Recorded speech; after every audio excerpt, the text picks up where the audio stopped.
Hello and welcome to UpdateX, where I talk to you about what's been going on in the video game industry over the past week.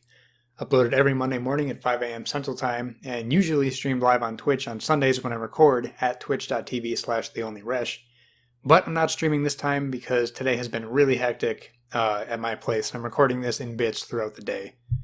I'm your host, Brandon Reshitar, at theonlyresh on Twitter, Twitch, and basically everywhere else. Today is your update 9.4 for September 28th, 2020.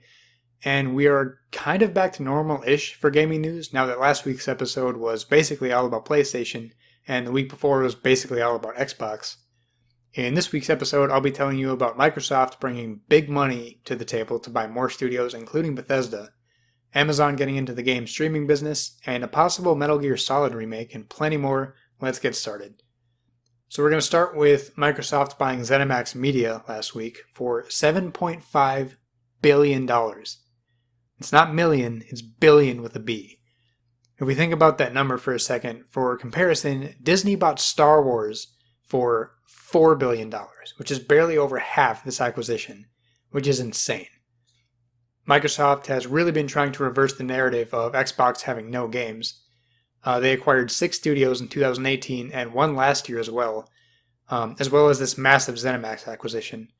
And this is a huge move because ZeniMax is the parent company of Bethesda, id Software, Arcane Studios, Machine Games, Tango Gameworks, ZeniMax Online Studios, Alpha Dog Games, and Roundhouse Studios. So Microsoft, which means Xbox, now owns all of these. Those studios are the developers of franchises like The Elder Scrolls, Doom, Fallout, Wolfenstein, and a few others.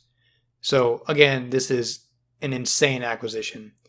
And most people's first question is, will games from those franchises now be exclusive to Xbox?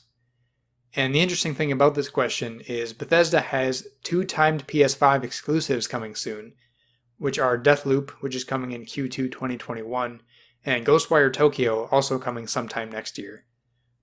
And in an article by Dina Bass and Jason Schreier at Bloomberg, we're told that Phil Spencer said Microsoft will honor that timed exclusivity commitment, but future games like Starfield will be available for Xbox, PC, and Game Pass, saying, quote, "We'll take other consoles on a case-by-case basis." So at first, I didn't think bigger titles like The Elder Scrolls 6 would be exclusive to Xbox because they would be missing out on that massive player base on PlayStation. But after everything that's been happening recently, I don't even know anymore. Anything can happen at this point. And another topic to bring up with Xbox exclusivity is games from those studios being on Game Pass. A statement from Bethesda says that Game Pass will be adding Bethesda's iconic franchises to the service, and all future Bethesda games will be on Game Pass the day they launch on Xbox or PC. There is no denying at this point how hard Microsoft is focusing on Game Pass for the future. And after bundling EA Play with it, and now Bethesda games, and most likely adding most of the games from id Software and the other studios from ZeniMax, and xCloud being added for free recently, the value just does not stop growing for Xbox Game Pass. And the first game from the acquisition to come to Game Pass is id Software's Doom Eternal. That will be available starting October 1st for console and sometime later this year for PC.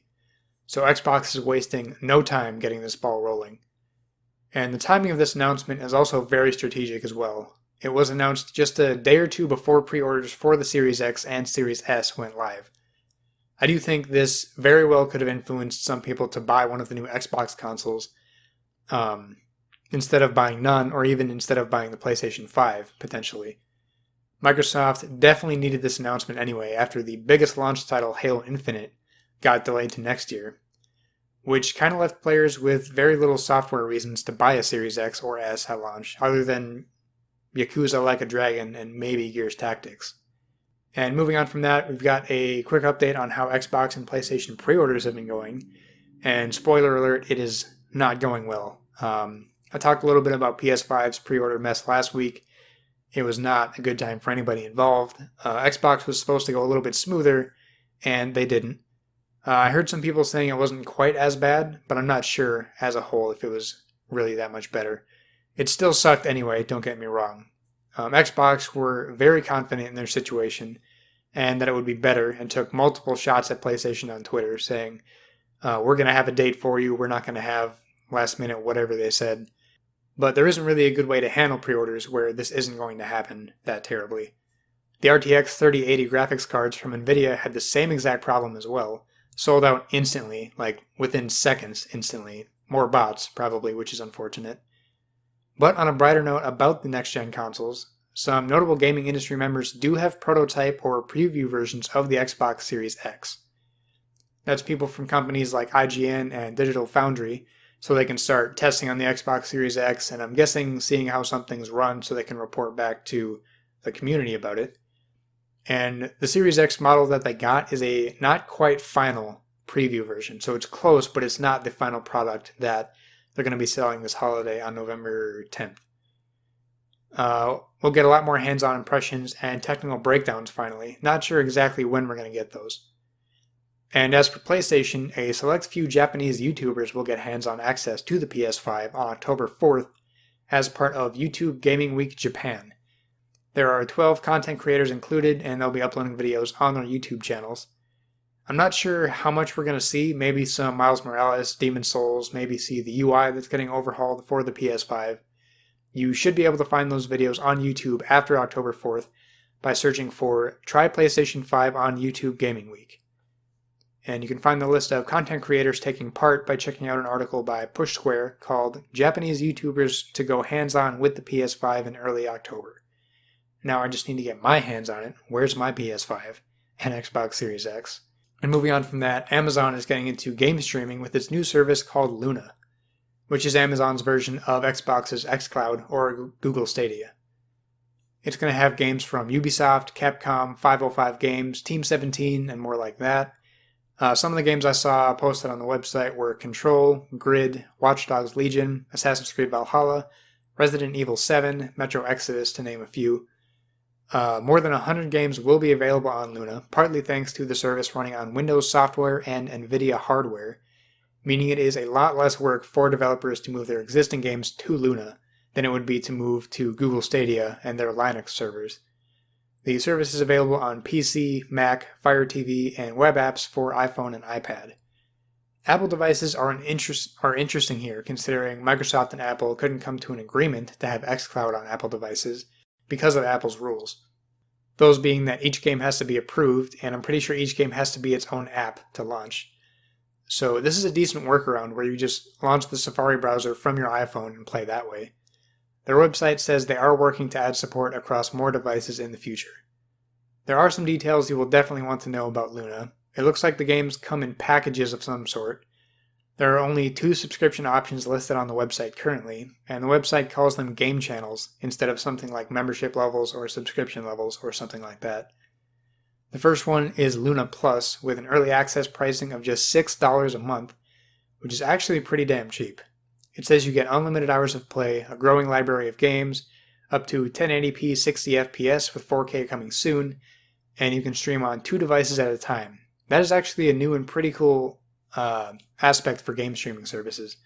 I don't think, to my knowledge, xCloud and Google Stadia and NVIDIA GeForce Now have a 2 devices at the same time deal, which is pretty cool.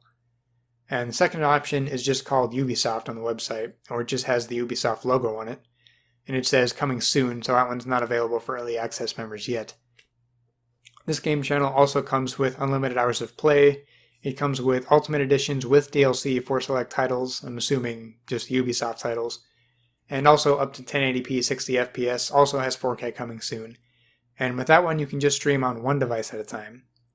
Minimum recommended internet speed is 10 megabits per second, 35 required to play in 4K. Obviously better speeds will help a lot with the streaming. And one thing I didn't realize that some people might want to know, unlike streaming movies or music, cloud gaming can consume up to 10 gigabytes per hour at 1080p. So keep that in mind if you have any data caps or anything like that. And of course there is an Amazon Luna controller, which is pretty much exactly the same as the Nintendo Switch Pro controller. And some people pointed it out on Twitter to come at Amazon, but really how many ways can you make a controller? We've seen just about every bad design possible, and now we know what works and what people like, so controllers aren't going to be that different going forward, no matter what platform it is. The controller has an Alexa button where you can say, Alexa, play Grid, to launch the game. Grid, for example, which is cool. The controller is powered by Cloud Direct technology, connecting directly to Amazon's custom game servers, reducing round-trip latency by 17 to 30 milliseconds versus a local Bluetooth connection among PC, Mac, and Fire TV. Which is more info than some people care about, honestly, but if you wanted to know that, there it is. You can also use an Xbox One controller, DualShock 4, or a mouse and keyboard with Luna. Luna also has a feature that Google said would come to Stadia, but still hasn't, to my knowledge. You can watch Twitch streams directly from Luna, and go from watching Twitch to instantly playing the game on Luna, which is such a dope feature that I've been really curious to see at play with the cloud game streaming service. And currently you can only get Luna by requesting early access from Amazon's website. Haven't seen any info on how long early access will last for that. And speaking of Xbox and Apple not agreeing on cloud gaming, an update to the Xbox app on iOS will let players stream Xbox One games to your phone. This story came up when I was almost done with the podcast notes, so I had to squeeze this one in after the Luna story. I'm grabbing info from an article by Tom Warren at The Verge. And as I said before, Apple's rules say each individual game would have to be approved, and each game would have to be its own app, or something like that, for xCloud to be allowed on iOS devices. So this Apple workaround is not xCloud by any means, it's Remote Play. xCloud streams games from Microsoft's servers, so you don't even need an Xbox console to play. Remote Play works through your own Xbox, similar to Sony PS4's Remote Play.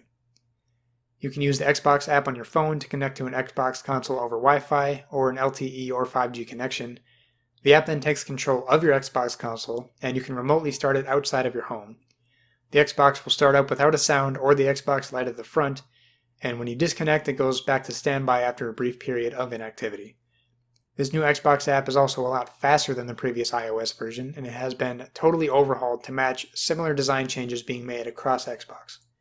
I'm just really hoping they make the app better for this, because whenever I currently use the app to check achievements or look at captures or see which of my friends are online, the app crashes constantly. 100% of the time when I use the app for more than a minute, it will crash, and it is so frustrating and broken. I'm more excited for them to fix that first than I am for Remote Play, honestly.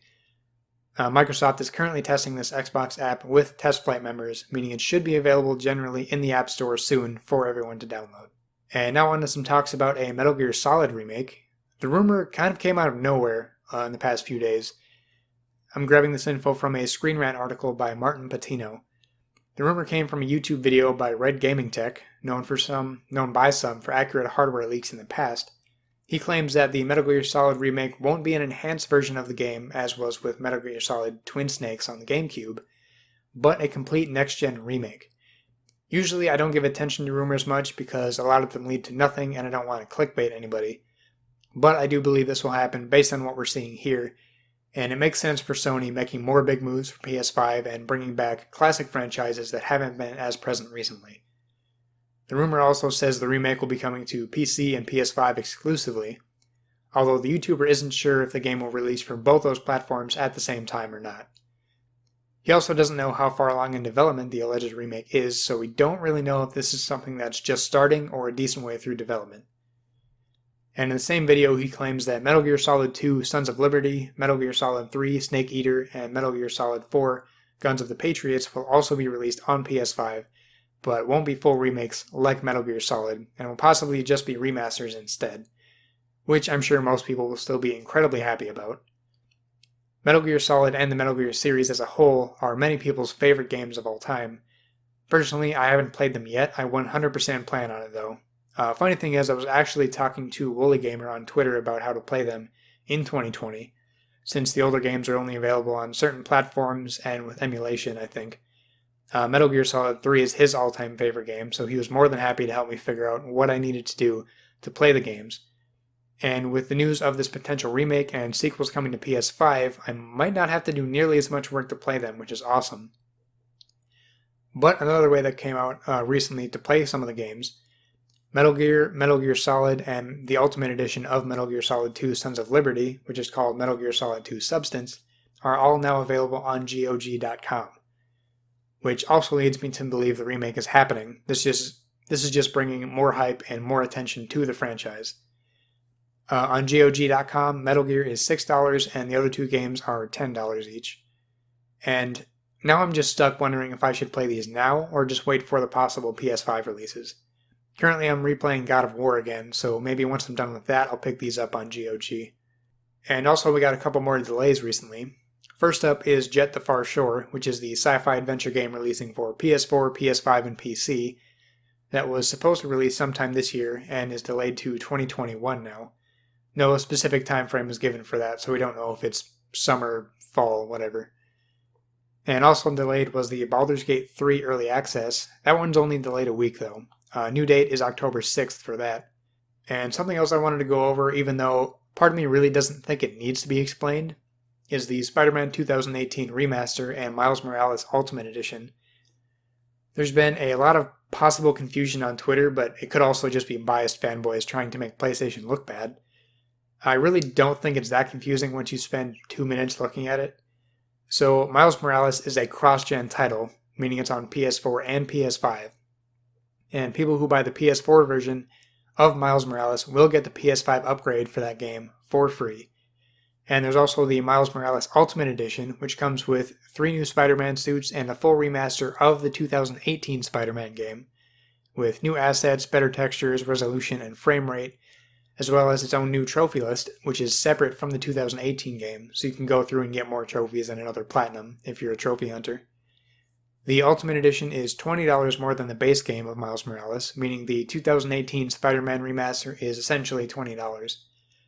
And if you don't buy the Ultimate Edition of Miles Morales, Spider-Man 2018 will still be backwards compatible if you own it already for PS4. It just won't have the new assets with the full remaster. People who own Spider-Man 2018 do not get the remaster for free though. Currently there are no plans to release the remaster separately from Miles Morales. I think they might eventually, but don't get your hopes up too high for that one. And one thing people have been getting upset over with this is the fact that the remaster isn't free and your saved games from the PS4 version will not transfer over, which is understandable but only to a point. If you think about other remasters that have come on over the last few years, the Master Chief Collection, the BioShock Collection, the Resident Evil remasters, Modern Warfare Remastered, Shadow of the Colossus, none of those are free, and saves didn't carry over. A lot of people are acting like this is a new thing, or they're just trolling to find any way they can to talk shit about PlayStation. Either way, that's the explanation that you probably didn't need. I'm probably not going to get the Ultimate Edition for the remaster. I don't need to play through the first one again. It was a fantastic game, but I just want to spend more time in Miles Morales instead. And that's it for the news going into gaming events happening this week. The only noteworthy one I saw was GTC, which is NVIDIA's GPU Technology Conference, which runs from October 5th through October 9th, and covers all the latest innovations for all kinds of new technology, which is going to be pretty cool to see what comes from that. And going on to gaming deals, there's a lot going on right now actually. PlayStation still has their double discount sale where PS Plus members get 50% off and non-members get 25% off on games like No Man's Sky, which got a huge update recently, Red Dead 2, Assassin's Creed Odyssey, and more. That ends September 30th. And PlayStation also has a Big in Japan sale with up to 85% off on games like Resident Evil 3, Dragon Ball Z Kakarot, Neo 2, and more. That ends October 7th. PlayStation's weekend sale ends today, September 28th, with up to 75% off games like The Last of Us, Wasteland 3, Fast and Furious Crossroads, and more. PlayStation's deal of the week is 67% off The Division 2, which also has the new Warlords of New York expansion discounted. That deal ends September 30th. Nintendo has a Square Enix promotion sale with up to 50% off Final Fantasy games, Oninaki, and more until September 30th. Nintendo also has a Sega 60th Anniversary sale, with sales on games like Mario and Sonic at the Olympic Games, Catherine Full Body, Puyo Puyo Tetris, and more until October 5th. Nintendo has an Inti Creates TGS sale with up to 50% off the entire Inti Creates library of games. Nintendo has a Monster Hunter franchise sale with up to 70% off Monster Hunter games on Switch and Nintendo 3DS until October 1st. And going into upcoming releases via Metacritic, we got a couple good ones this week. Genshin Impact releases today, September 28th on PS4 and PC. That one looks pretty interesting actually. I'm pretty sure it's pretty cheap too. Spelunky 2 comes to PC September 29th. The Walking Dead Onslaught releases September 29th for PC, PS4, and Oculus. Super Mario Bros. 35, which is that Mario Bros. Elimination type game, releases October 1st for Switch. Remember, that is exclusive to Nintendo Switch Online members. Little Big Workshop comes to Switch October 1st. Crash Bandicoot 4 It's About Time releases October 2nd for PS4 and Xbox One. Star Wars Squadrons releases October 2nd for PS4, Xbox One, and PC. And jumping into what have I been playing, some Rocket League for sure since the new season started, and it's now free to play, which means there are a ton of new players online. The concurrent players reached over 1.5 million today actually, which is unreal, because before it went free to play, I remembered usually maximum seeing like 250,000 people online, and for that to jump to 1.5 million is insane. I'm still not a huge fan of the premium Rocket Pass items, but I love playing the game anyway. I also started replaying God of War 2018, like I said before, which is already a lot of fun, and I've been streaming that on Twitch at TheOnlyResh, so keep an eye out for that when I'm streaming. Other than that, I haven't been playing too much. It's been kind of a busy week. So this has been your update 9.4 for September 28th, 2020. Thank you so much for listening on podcast platforms like Spotify and Apple Podcasts. Make sure you subscribe to the podcast feed so you don't miss an episode. Follow the show's Twitter and Instagram pages at UpdateX Show, where I keep everyone updated on new episodes and any changes that might happen, like me not doing this episode live. And you can also follow my personal Twitter, Instagram, and Twitch channel at TheOnlyResh. Thank you so much again for listening. Have an awesome week.